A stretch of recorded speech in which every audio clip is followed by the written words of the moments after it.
Sir வணக்கம் sir. Sir வணக்கம் sir. வணக்கம் சார். சார் செய்தி கேள்விப்பட்டிருப்பீங்க. ஆமா விஜயகாந்த் சார். அவர்கள் காலமாயிட்டார் இன்னைக்கு. ஆமா. பெரிய அதிர்ச்சி. காலையில பெரிய அதிர்ச்சி ஆச்சு அவங்களுக்கு. ஆமா சார். நீங்க அவரோட படங்கள் ஒர்க் பண்ணியிருக்கீங்க. நெருங்கிய ம். தொடர்புலயும் இருந்தீங்க. ஆமா. இது திரைத்துறைக்கு எவ்வளவு பெரிய இழப்பு சார் இது?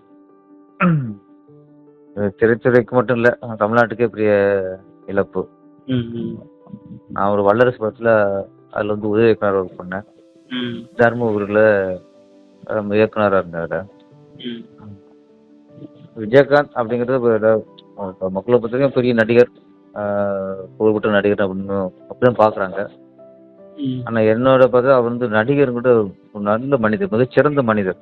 ம். திரையுலகில் ஒரு மனித நேயத்தோட வாழ்ந்த ஒரு நடிகர்னு சொல்லலாம். ஷூட்டிங் ஸ்பாட்லாம் வந்து அவருக்கு டைரக்டர் ஒன்று தான், லைட்மேன் ஒன்று தான். அது மாதிரி ப்ரொடக்ஷனில் சாப்பாடு போகிறவங்களாம் அவங்களும் ஒன்று தான். அந்தளவுக்கு ஃப்ரெண்ட்லியா, ரொம்ப ஜாலியாக எல்லாரும் ஒரே மாதிரி பழகுவார்.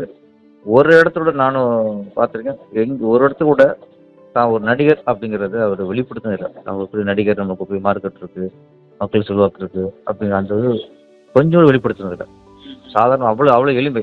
அவர் அது மாதிரி எளிமையை நம்ம வந்து இன்னொரு நடிகர்லாம் நீங்கள் பார்க்க முடியாது.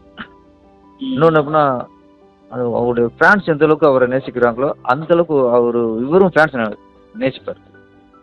கண்டிப்பா. ஃபேன்ஸ்லாம் வந்து உனக்கு கட் அவுட் கட்டணும், பால விஷயம் பண்ணணும், தேட்டரில் வந்து டிக்கெட்டு 100 டிக்கெட்டை 300 வாங்கி பார்க்கணும். அந்த அந்த இதெல்லாம் அவருக்கு சுத்தமாக இருக்காது. ஃபேன்ஸ் அவ்வளோ நேசிப்பார். ஸ்பாட்டுக்கெல்லாம் ரசிகர்கள் வந்துட்டாங்கன்னா அவங்க கூட உட்காந்து பேசுறதுக்கு அவ்வளோ சந்தோஷம் இருக்கும். இந்த ஷூட்டிங் ஸ்பாட் வந்தாங்களே அந்த எரிச்சலாம் அவருக்கு வராது.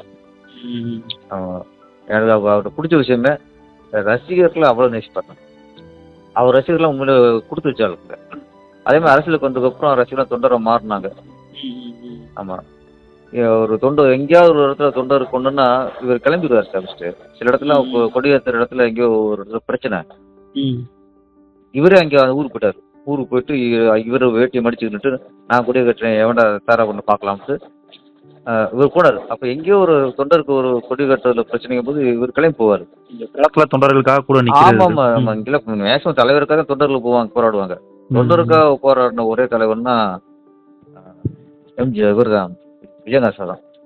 அதாவது எம்ஜிஆருக்கு அப்புறம் அந்த சாப்பாடுலாம் போட்டு அந்த ஷூட்டிங் ஸ்பாட்ல எல்லாருக்கும் ஒரே மாதிரி சாப்பாடு போடணுங்கிறதுலாம் ரொம்ப கரெக்டாக அதில் கவனமாக இருப்பார்.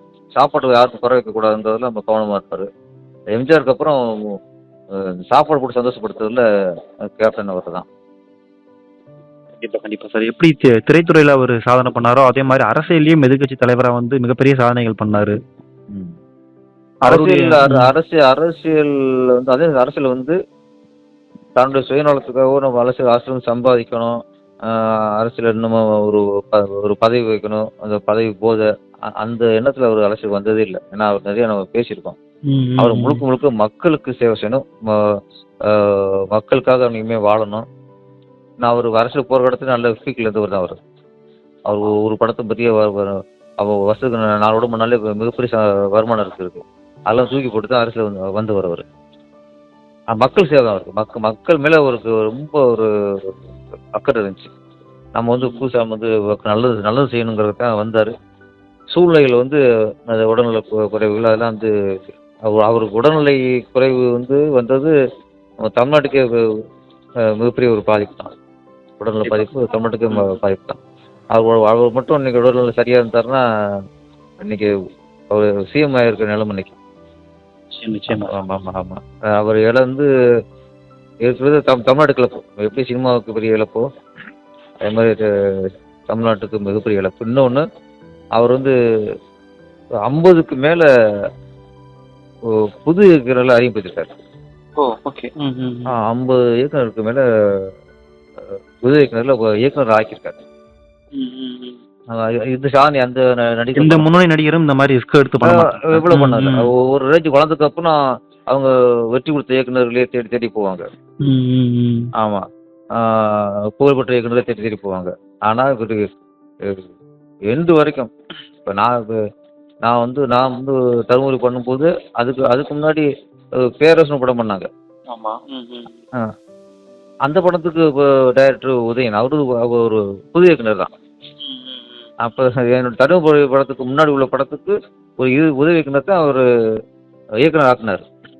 அப்பயே ஒரு 120 படம் பண்ணிட்டார். ஒரு 100 படத்துக்கு மேலே போயிட்டாங்கன்னா யாரும் வந்து ஒரு புது இயக்குனர்கிட்ட போய் படம் பண்ண மாட்டாங்க. அப்போ ஃபுல் கான்ஃபிடென்ட் அவருக்கு.